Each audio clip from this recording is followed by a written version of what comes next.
दोस्तों, एक बार एक शेर दोपहर के समय एक पेड़ की छाया में सुस्ता रहा था। गर्मियों का मौसम था और तेज धूप निकली हुई थी। पेड़ की ठंडी छाया में शेर के थोड़ी ही देर में गहरी नींद आ गई। उस पेड़ के पास ही एक चूहे का बिल था।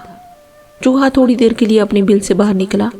बाहर निकलते ही चूहे की नजर जैसे ही सोते हुए शेर पर पड़ी तो उसे एक मजाक सूझा। वह शेर के ऊपर चढ़ा और खेल कूद करने लगा।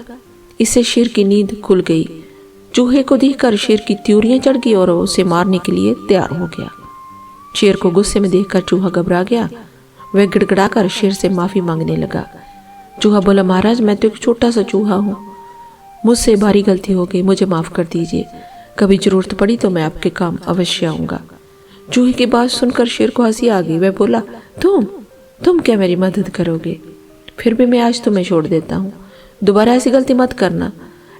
दोबारा ऐसी गलती की तो मैं तुझे छोड़ूंगा नहीं। और उसने अपनी पकड़ से चूहे को आजाद कर दिया। बहुत दिनों बाद एक दिन शेर किसी पेड़ की छाया में सुस्ताने लगा, परंतु उस दिन एक शिकारी ने उसे पेड़ के नीचे जाल बिछा रखा था। दुर्भाग्यवश शेर उस जाल में फंस गया। शेर ने जाल से निकलने का बहुत प्रयास किया, परंतु वे असफल रहा। अंत में निराश होकर शेर जोर जोर से दहाड़ने लगा। शेर की दहाड़ सुनकर चूहा फौरन अपने बिल से बाहर निकल आया। चूहे ने शेर को देखते ही पहचान लिया और ये तो वही दयालु शेर है जिसने उसे क्षमादान दिया था। चूहे ने तुरंत शिकारी के जाल को अपने पैनी दांतों से कुतरना शुरू कर दिया और शीघ्र ही शेर को जाल से आजाद करा दिया। शेर ने चूहे को अपनी जान बचाने के लिए धन्यवाद कहा तो चूहा बोला, महाराज, उस दिन आपने मेरी गलती को माफ करके मुझे छोड़कर मुझ पर उपकार किया था, तो भला मैं आपको मुसीबत में देखकर आपकी मदद कैसे न करता।